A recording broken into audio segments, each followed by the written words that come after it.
kayak misalkan Pertamina, terus PGN atau perusahaan-perusahaan lainnya itu banyak banget pasti dari waktu mereka buka lowongan pasti banyak banget yang ngedaftar di situ. Kalau mereka cek-cekin satu-satu CV-nya itu nggak akan kelar. Makanya mereka tuh nyaring dari IPK. Jadi IPK ini penting. IPK ini bisa jadi nggak penting menurut saya ketika kalian punya pengalaman kerja minimal 5 tahun deh. Itu nggak akan ditanyain lagi IPK-nya. Kayak gitu, kayak atasan-atasan saya juga kalau misalkan ketemu orang juga nggak akan tanya IPK dulu berapa, itu nggak akan sih. Tapi pengalaman-pengalaman kerja yang ditanyain. Tapi kalau misalkan kalian nggak punya pengalaman kerja, ya otomatis IPK ini penting banget. Kenapa sih IPK ini dijadiin standar perusahaan sebagai bahan saringan awal?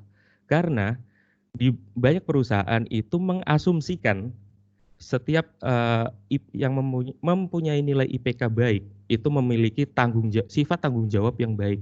Kenapa gitu? Ya ibaratnya gini, kalian masuk kuliah dikasih mata kuliah yang Anda pasti nggak akan ngerti sama sekali, tapi Anda berusaha menyelesaikan mata kuliah itu dengan hasil yang terbaik. Nah, itu artinya kalian diasumsiin kalian bertanggung jawab atas eh, pelajaran itu. Sama nanti dampaknya kalau misalkan kalian di kerjaan, kalian dikasih kerjaan, ini anak nih pasti bisa ngerjain ini tugas dengan baik, dengan hasil yang memuaskan. Yang kedua adalah IPK ini dianggap sebagai komitmen teman-teman. Bisa dapat IPK akhir itu berarti teman-teman itu komit untuk kuliah mulai awal, menjalani segala proses manis pahitnya sampai terbentuklah nilai IPK kumulatif akhir yang teman-teman miliki. Dan yang terakhir adalah IPK itu melambangkan bahwa kalian ini menguasai ilmunya. Balik lagi, ini semua asumsi yang diciptakan perusahaan. Tapi baik, memang kalau misalkan kalian mengerjakan semua dengan baik, ya itu lebih bagus sih. Maksudnya banyak sekarang yang kuliah itu cuma ngejar IPK aja sebenarnya. Paham sih enggak, cuma ngejar IPK aja. Salah apa enggak? Ya enggak salah, tapi juga enggak benar juga gitu. Tergantung kalian nanti memandang sudut pandangnya kayak gimana, itu sih menurut saya. Malah yang justru paling penting adalah di bagian ini, yaitu soft skill. Soft skill ini menurut saya ada 4 hal yang harus kalian miliki. Yang pertama adalah komunikasi, yang kedua adalah mengelola atau biasa terkenalnya sih ngomongnya manajemen. Yang ketiga adalah etos kerja, yaitu tahan banting, terus belajar, dan itu attitude, sikap. Yang keempat adalah soft skill untuk problem solving. Kita bahas satu-satu. Yang pertama adalah komunikasi. Komunikasi ini itu sifatnya vertikal dan horizontal.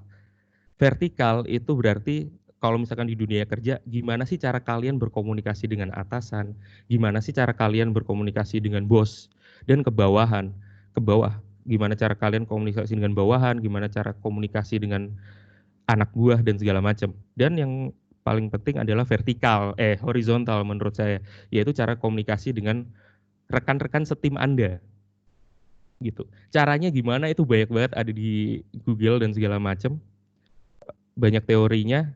Dan ada satu soft skill yang selalu mengikuti komunikasi adalah sifat untuk mudah beradaptasi. Zamannya adaptasi bukan jadi masalah sih, karena anak-anak sekarang sih saya yakin gampang banget cari teman, gampang banget beradaptasi, gampang banget menerima sesuatu yang baru. Jadi kalau adaptasi udah pasti lolos lah. Komunikasi ini yang harus mulai dibangun. Yang kedua adalah soft skill untuk mengelola atau manajemen. Mengelola ini nggak cuma mengelola pekerjaan, tapi mengelola uang Anda, mengelola waktu Anda, mengelola kehidupan hidup Anda. Anda nggak mungkin kerja 100% hidup Anda untuk kerja, tapi juga nggak 100% hidup Anda untuk senang-senang. Jadi di sini Anda harus pinter-pinter untuk ngelola itu semua. Kalau mengorbankan salah satunya juga jangan terlalu dikorbankan. Itu kalau udah bisa kayak gitu, itu sadis, itu jago banget sih. Itu bakal sukses ke depannya, saya yakin. Yang ketiga itu etos kerja. Banyak dari kemarin materi yang bilang juga ini selalu disebutin. Yang pertama adalah tahan banting. Jadi anak jangan baperan banget deh sekarang gitu. Karena banyak banget, kalau kemarin Bang Deddy juga ngomong jadi anak jangan baperan, itu bener banget karena di dunia kerja banyak banget hal yang nggak terduga. Kata-kata, kita kerja ketemu orang dari seluruh bagian Indonesia manapun, bahkan kalau sekarang startup juga banyak orang-orang dari luar negeri. Banyak omongan-omongan kadang perilaku atau omongan mereka yang nggak sesuai dengan budaya kita. Nah, kita harus bisa mulai menyesuaikan. Jadi orang jangan gampang baperan. Dia berusaha untuk selalu mengambil positifnya. Begitu juga kalau misalkan ada deadline dan segala macam, berusahalah dulu untuk selalu menyelesaikan deadline itu. Yang kedua adalah terus belajar. Era sekarang teknologi perkembangannya luar biasa. Kalau nggak dibiasain untuk terus belajar, Anda akan kalah sih pasti ke depannya. Yang ketiga adalah sikap. Sikap Anda paling menentukan apalagi untuk kerja di Indonesia ya. Karena ya orang banyak yang menilai nggak cuma dari objektif dari keahlian Anda, tapi juga selalu objektif melalui sikap Anda. Sikap Anda yang baik, sikap Anda yang banyak positifnya itu pasti akan selalu dinilai oleh atasan, oleh teman kerja, oleh rekan-rekan Anda kerja. Yang paling penting, salah satu yang paling penting terakhir adalah mempunyai soft skill untuk problem solving. Nah, kalau kemarin banyak teman-teman tuh ngomong pengolahan data dan segala macam, tujuannya apa? Itu untuk menyelesaikan suatu masalah sebenarnya. Nah, di sini kalau misalkan teman-teman punya keahlian menganalisa data, rasanya belum lengkap kalau teman-teman nggak punya keahlian untuk menyelesaikan suatu masalah, karena kuncinya ada di situ sebenarnya. Ini yang mulai harus dibangun dari teman-teman saat ini, pada saat kuliahan. Gimana cara untuk ngebangun 4 ini? Yaitu ikut organisasi. Organisasi ini kunci banget. Organisasi yang kayak apa? Bebas, organisasi apapun bisa kalian ikutin, mulai dari BEM, BPM, atau kalau dulu zaman saya Macung tuh banyak banget acaranya. Acara Macung Celebration, Macung apalah, pokoknya semua Macung itu banyak acara. Ikutin itu apa namanya? Organisasi itu. Ngerasa acaranya kayak apa nggak usah dipikirin. Yang penting Anda bisa dapat gimana sih caranya bekerja dalam satu tim. Dan itu pasti akan mengolah komunikasi, manajemen, etos kerja, dan sifat problem solving Anda. Seperti itu. Kalau misalkan nggak ikut organisasi di Macung gimana? Ya terserah. Di luar pun banyak organisasi-organisasi yang sebenarnya bisa kalian ikutin. Kalau saya dulu ikut Karang Taruna sih di kampung saya. Walaupun organisasinya nggak serigid di kampus, tapi paling nggak itu ngebantu saya untuk gimana cara berkomunikasi dan segala macam. Dan kalau bisa dalam ikut berorganisasi jangan cuma jadi anggota. Boleh pertama jadi anggota, kedua jadi anggota, ketiga jadilah koordinator, keempat jadilah pengurus, kelima jadilah ketua, kayak gitu. Berkembanglah. Karena percaya apa enggak itu kepake banget cuy di dunia kerja, serius. Parah.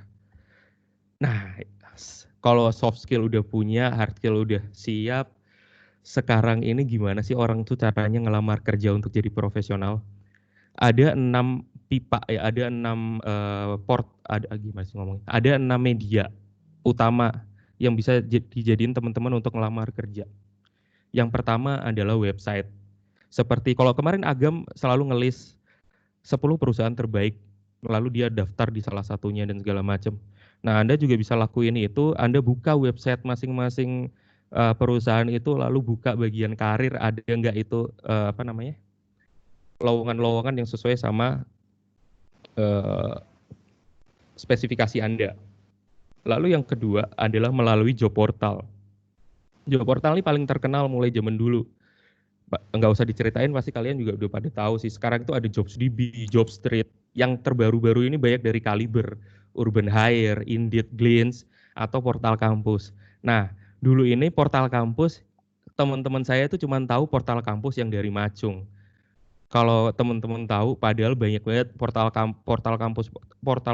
kampus lain yang membuka tempatnya itu untuk umum, kayak portal kampusnya ITB, portal kampusnya UI, portal kampusnya UGM. Itu semua juga dibuka untuk umum. Ada yang berbayar, ada yang gratis. Nah, di situ pun teman-teman bisa cari macam-macam perusahaan-perusahaan yang membuka lowongan pada saat itu. Nah, yang ketiga adalah melalui headhunter. Nah, headhunter ini baru tren kelihatannya 2-3 tahun terakhir deh. Yang headhunter udah ngetren dari zaman dulu, cuman zaman dulu itu headhunter tuh banyak untuk nyari posisi middle to top. Jadi kalau sekarang headhunter tuh banyak yang udah cari mulai entry level tuh udah mulai cari. Nah, headhunter ini banyak yang saya ikuti waktu itu ada Michael Page, Media Karir, Jack Recruitment, Ray Raccoon, dan Monroe. Michael Page, Media Karir, Monroe banyak perusahaan-perusahaan modal asing yang dari Eropa dan Amerika. Kalau Ray Raccoon ini banyak perusahaan modal asing yang dari Jepang. Kalau kalian pengen tahu gimana cara Jepang berbisnis di Indonesia, kalian bisa coba daftar di Rirakun. Lalu yang keempat adalah job fair. Job fair-nya udah banyak banget dibuka di kota-kota besar termasuk Malang. Cuman ya tahun ini kelihatannya sampai tahun depan job fair bakal jadi nggak ngetren karena COVID ya. Jadi mungkin sekarang ini harus dihindarin deh job fair. Mending Anda mulai dari tempat yang lain dulu. Kayak gitu. Nah yang kelima adalah mouth to mouth. Nah ini juga yang paling sering saya dengerin sih, orang tuh dapat kerjaan dari temennya, dari keluarganya, dari bapaknya atau ibunya sendiri kayak gitu. Apakah itu jelek atau bagus? Menurut saya itu sih bagus, orang kesempatan dapat kerja. Jadi nggak usah apa namanya, wah saya kerja di tempat bapak saya nggak sempat ini daftar-daftar ya, daftar tempat lain, saya nggak usaha sendiri atau apapun. Bodo amat, itu mah nggak usah dipikirin. Yang penting gimana Anda berkembang di perusahaan nanti. Dan yang keenam adalah melalui sosial media. Di Instagram itu banyak banget akun-akun yang membuka atau akun-akun yang isinya itu lowongan kerja banyak banget di seluruh Indonesia, bahkan ada di situ. Dan yang lagi ngetren lagi tuh dari LinkedIn. Setahu saya sih dari LinkedIn. Saya juga dapat beberapa tawaran kerja sampai bulan kemarin tuh juga banyaknya dari LinkedIn. Anda harus mulai buat LinkedIn sekarang karena itu eh, sosial media formal yang menurut saya Anda harus punya di tahun-tahun era-era industrial 4.0 ini. Nah, selanjutnya adalah proses lamaran. Yang pertama adalah administratif. Administratif adalah proses lamaran di mana bagian human capital akan menyaring data-data CV kalian. Kayak gitu. Nah, saya tuh dulu pernah dapat masalah gini. Eh, saya tuh ngelamar di suatu perusahaan itu spesifikasinya banyak banget. Ada 8 spesifikasi yang harus lulusan sarjana, harus lulusan program studi apa, itu ada 8 macam. Dan ternyata setelah saya masuk kerja dan saya sharing sama teman-teman, perusahaan tuh sebenarnya nggak cari 8 spesifikasi itu. Kalau dapat 8 ya mereka bersyukur. Cuman nggak selalu 8 itu mereka cari semua, atau yang lolos di seleksi administrasi itu yang memiliki spesifikasi 8-8-nya. Jadi menurut teman saya, paling enggak Anda punya 40-50% dari spesifikasi lamaran, Anda bisa dapat chance untuk masuk ke seleksi tahap selanjutnya, kayak gitu.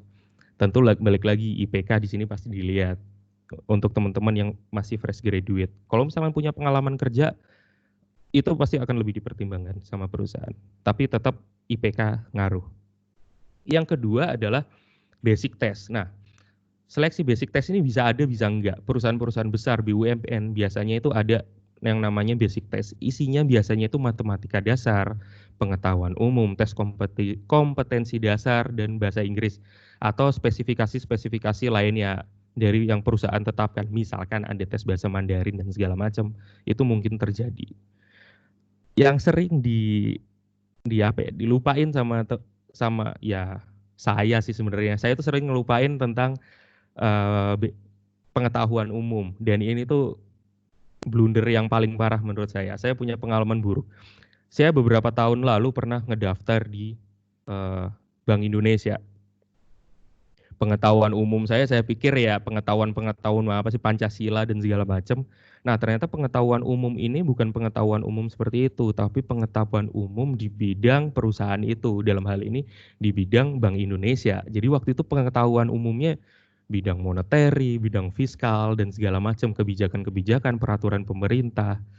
Nah, kayak gitu. Jadi, pesannya apa? Pesannya ketika teman-teman mau ngelamar di suatu perusahaan, minimal tahu dulu deh gimana cara berbisnisnya perusahaan itu, cari tahu dulu deh. Supaya paling enggak di tes pengetahuan umum ini kalian bisa dapat nilai yang baik. Kalau yang lain-lainnya kan matematika, TKD, bahasa Inggris dan lain-lain itu ya kalian dapat di mulai SMP sampai kuliah juga dapat, jadi harusnya nggak ada masalah. Nah, yang ketiga adalah bagian interview. Interview ini pasti akan diawali dengan bagian human capital, habis itu ke user, manajemen atas, lalu balik lagi ke human capital, biasanya seperti itu. Pertanyaan paling menjebak dari interview adalah selalu ditanyain apa kelebihan dan kekurangan kalian. Dan selalu kalau misalkan nyebutin kekurangan kalian, kalian itu harus tahu gimana caranya menanggulangi kekurangan kalian. Jangan kalian kekurangan saya apa, tapi apa setelah itu nggak ada. Nah, itu menandakan Anda itu kurang siap. Ini harus dihindari. Contohnya seperti ini yang saya lakuin. Saya punya ke apa namanya? Tuh kan kelemahan yaitu saya orangnya gampang pelupa. Gampang banget pelupa. Tapi saya selalu mencatat apa-apa yang diomongin. Jadi ketika saya lupa, saya ini masih punya catatannya. Catatan saat ini tuh gampang banget, nggak kayak zaman dulu. Zaman dulu harus bawa note, bawa bolpen kemana-mana. Sekarang Anda pegang smartphone, di situ pasti ada notes, ada segala macam, dan itu bisa dicatat di situ. Nah, yang terakhir adalah proses offering letter. Nah, di sini ini baru kesempatan teman-teman untuk negosiasi masalah gaji dan segala macam. Jangan negosiasi gaji pada saat interview ataupun tes. Itu bakal blunder banget sih. Kesempatan untuk dicoret semakin besar kalau Anda melakukan itu. Ada satu hal yang perlu teman ketahui, kerja nggak selalu tentang jumlah gaji yang diberikan. Kalau di tempat saya dan sharing bersama teman-teman saya, ada yang gajinya itu nggak seoke perusahaan-perusahaan yang lain, tapi fasilitas yang diberikan ternyata lebih oke. Contohnya, gaji saya cukup, tapi saya dapat fasilitas uang transport, saya dapat fasilitas uang makan, saya dapat fasilitas kalau saya sakit saya bisa dapat asuransi, kalau tiap bulan saya bisa dapat apa namanya paling nggak sembako dan segala macam. Nah ini yang harus teman-teman tahu. Jadi kerja itu nggak melulu tentang duit, tapi tentang fasilitas yang diberikan. Nah yang selain itu ada waktu kerja. Nah waktu kerja ini juga harus jelas. Anda harus tahu kapan masuk kerja. Jadi ketika jangan sampai ketika di offering letter Anda harus masuk minggu depan, lalu Anda nggak terima tapi diokein, minggu depannya Anda nggak masuk. Nah itu parah sih, itu kesalahan besarnya ada di Anda. Anda harus mulai membicarakan dengan bagian human capital masalah kapan Anda harus masuk kerja. Dan ada tips, sekarang banyak banget perusahaan-perusahaan yang nipu, banyak banget perusahaan-perusahaan yang ngasih jebakan-jebakan.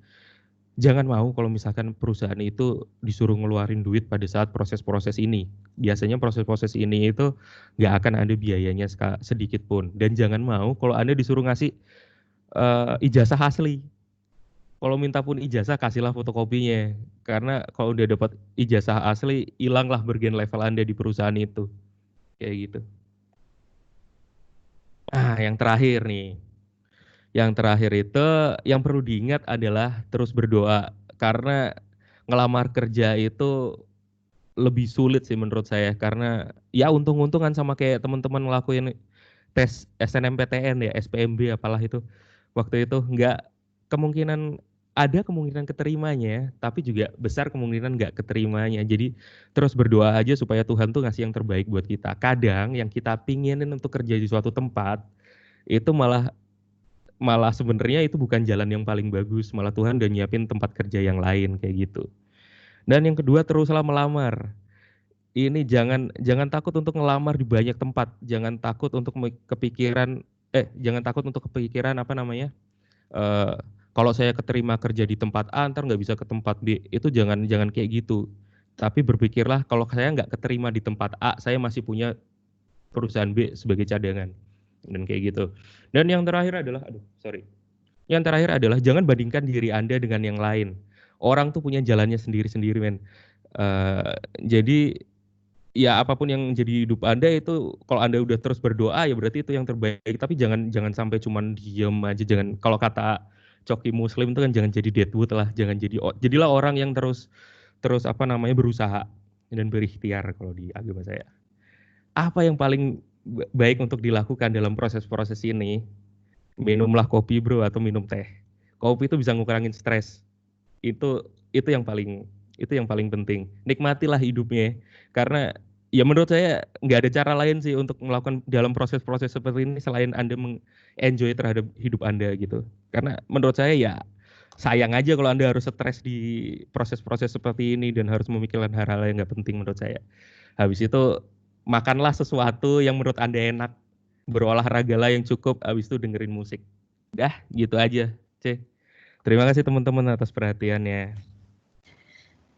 Loh kan, ini udah kebiasa siaran nih. Buset. Do, materinya bisa di take down biar videonya bisa kelihatan jelas, Do. Oke, John. Oke. Nah, Do, ini kayaknya kan kalau kemarin-kemarin itu dari narasumber yang sebelum-sebelumnya juga sering menyinggung soal Hmm, interaksi, soal sikap. Kayak yang kamu tadi ngomong juga sikap itu juga penting gitu ya. Nah, betul. ada contoh real nggak sih, Do? Kadang kalau kita di kampus kan susah bayangin tuh itu fungsinya kayak apa. Makanya kan kamu bilang organisasi itu penting. Tapi kalau contoh realnya di lapangan, di kerjaan gitu kayak apa sih, Do?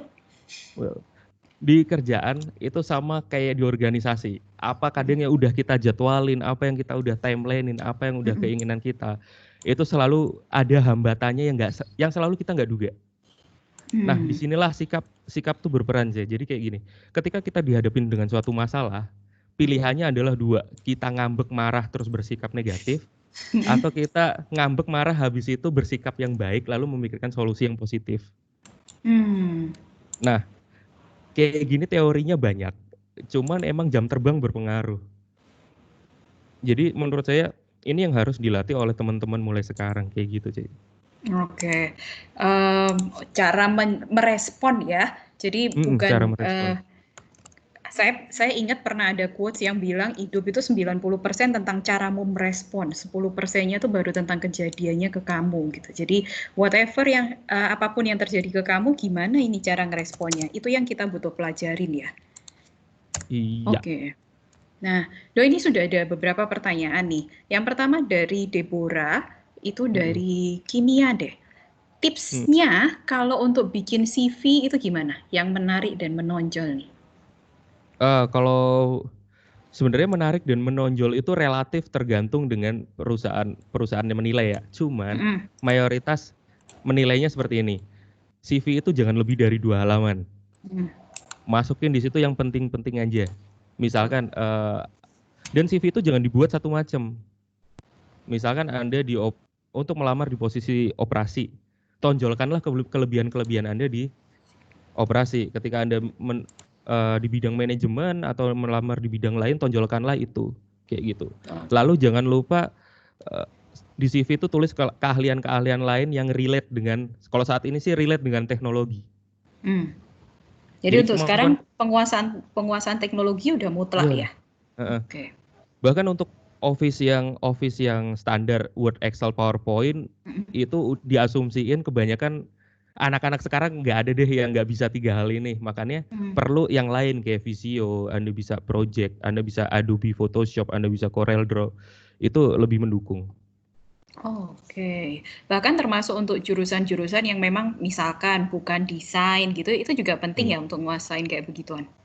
Ya, kalau menguasain sih nggak perlu, C, kalau menurut saya.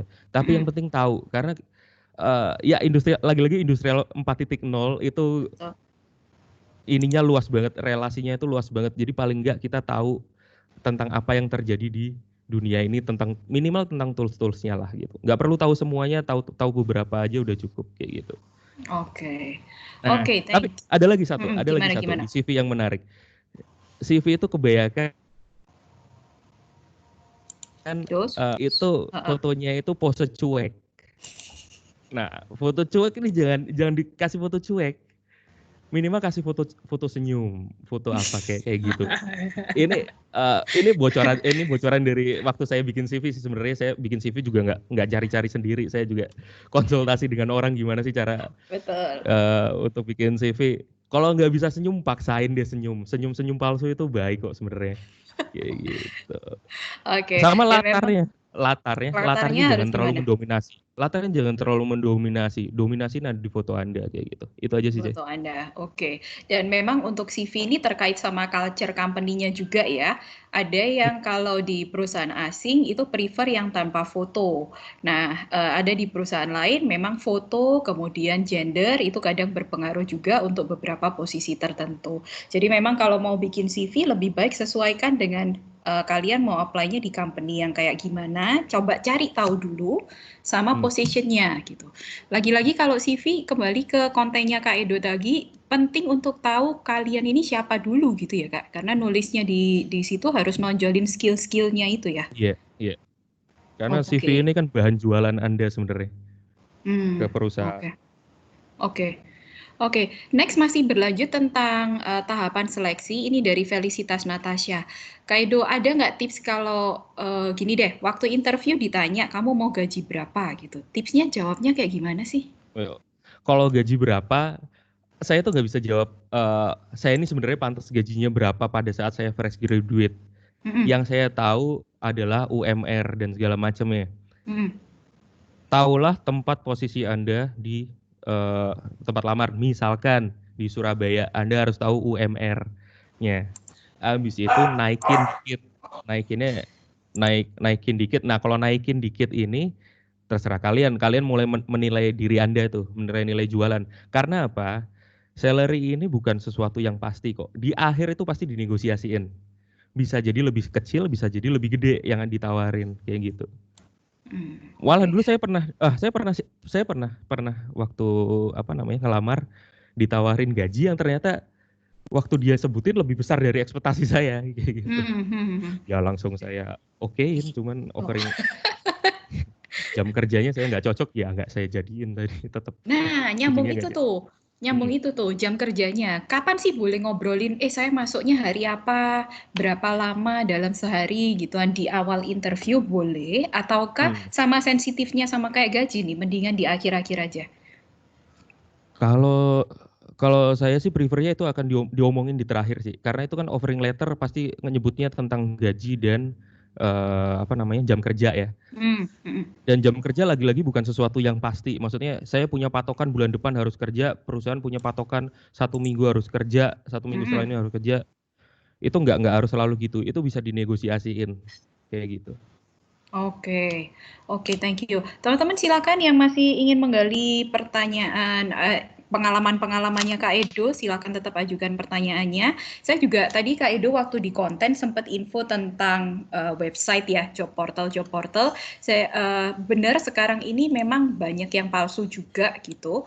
Jadi memang perlu diperhatikan juga siapa yang mengepost. Kami juga paham ada beberapa web yang memang dibuat khusus untuk memalsukan saja, dan itu Hmm. biasanya menjual dengan nama-nama company yang besar gitu. Salah satu tandanya saat kalian udah apply, memang nanti kalian diminta untuk bayar. Mungkin nggak langsung ke company-nya, tapi misalkan biaya travel untuk ke sana, kalian harus bayar atau harus beli lewat agency ini. Nanti kalau mau ikut seleksinya ini harus bayar lewat agency yang ini. Nah, intinya saat kalian sudah dimintain uang ataupun data pribadi yang jauh lebih dalam, apalagi nama ibu ya, sekarang hati-hati dengan nama ibu kandung, karena itu akan masuk ke rekening, itu adalah data-data untuk rekening pribadi. Nah, hal-hal kayak gitu teman-teman butuh sensitif juga ya. Oke, sekarang ada pertanyaan lagi dari Marius nih, gimana cara Hmm. menolak salah satu pekerjaan? Kalau katakanlah saya apply nih di lebih dari satu perusahaannya, nolaknya itu gimana sih? Oke, kalau kalau nolaknya nggak, kalau semuanya keterima, cara Hmm. nolaknya itu bisa main-main kata sih sebenarnya. Kayak Oke. misalkan, oh mohon maaf, saya itu nggak cocok apa waktu saya masuk nggak cocok karena saya harus A B C D E F G di ini di model-model kayak gitu juga nggak masalah. Atau mohon maaf, saya masih belum bisa menerima tawaran gaji yang seperti itu. Itu Oke. itu menurut HRD itu hal yang wajar kok, hal yang sopan dan hal yang biasa kayak Oke. gitu. Karena Nah, sifatnya penawaran dari perusahaan, iya cocok nggak penawaran. sama kalian gitu Heeh. ya? Oke. Kalau misalkan nih ada lagi, kalau misalkan ya Oh, nggak selalu kita ngelamarnya di bagian apa, ntar keterimanya waktu di interview bakal ditawarin hal yang berbeda. Saya nah, juga pernah seperti itu. Jadi saya masuk ke bagian finance yang saya kira masuk di bagian finance-nya. mm-mm, Ternyata saya ditawarin untuk bagian finance di operation. mm-mm, Ya, waktu oke. itu saya juga nggak apa namanya wah udah eh, merasa nggak cocok kayak gitu kan. Ya saya Mm-mm, akan mm. ngomong saya nggak akan mohon maaf saya belum bisa menerima pekerjaan di bidang yang Bapak tawarkan, atau mohon maaf saya belum bisa menerima dengan gaji yang Bapak tawarkan kayak gitu. Oh, oke. Biasanya kalau menurut Kak Edo nih ya, kayak kayak yang Kak Edo baru sampaikan, apply-nya di A, ditawarinya di B. Itu tuh Hmm. kenapa sih? Kenapa bisa ditawarin kayak begitu? Apakah Nah, karena mereka udah desperate banget, udahlah, udah ini yang bolong posisinya ini, anak itu dipaksain aja masuk di situ atau apa sih? oh enggak sih. Biasanya itu gini. Open recruitment itu babak ada mulai katakanlah mulai Januari, biasanya akhir Mm-mm. selesai di posisi bisa Maret kayak gitu kan Mm-mm. untuk bisa selesai. Kadang di Februari di antara itu ada orang yang lagi-lagi keluar, ada turnover terjadi di perusahaan itu. Mm-mm. Nah, Mm-mm. pada saat interview di situ human capital, user dan top management kalau misalkan Mm-mm. memang ada di proses interview itu, mereka akan selalu berunding. Nih anak kelihatannya cocoknya di mana ya, kayak gitu. Wah, nih anak lihat misalkan di posisi yang bolong cari orangnya lebih susah kayak gitu. Tapi nih ada anak yang ngelamar di posisi yang lain lebih cocok. Nah, pasti Oke, si anak ini akan direkomendasiin di posisi itu gitu. oke. Nah, pertanyaan dari Marius masih ada satu lagi, Ada. Kak. Kalau yang lebih dari satu perusahaan, pertimbangannya apa? Saya better ngambil tawaran yang A, daripada yang B gitu. Kalau itu balik lagi ke kebutuhan kalian. Kayak misalkan saya bekerja di suatu perusahaan untuk jadi profesional itu pasti ada dua hal yang pasti yang pasti yang harus didapetin, yaitu karir Hmm. atau perkembangan knowledge kalian, sama yang satunya benefit yang berupa materi. Nah, ini setiap orang beda-beda. Setiap orang tuh pasti beda-beda.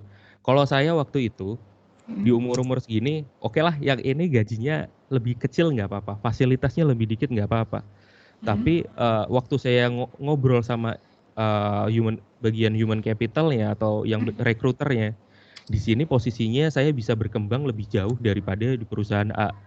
Oke. Nah, seperti itu. Ini balik lagi. Jadi kalau misalkan teman-teman yang wah gila cicilan udah banyak banget nih, ini butuh butuh kerja yang gajinya gede dah. Apapun saya ambil lah. Ya udah berarti pertimbangan yang perusahaan yang apa namanya? Gajinya lebih gede. Gajinya lebih gede kayak gitu. Tergantung balik lagi Oke. kebutuhan kalian apa sebenarnya. Oke, oke, oke. Kita menuju ke pertanyaan terakhir untuk sesinya Kak Edo. Ini dari Calvin nih.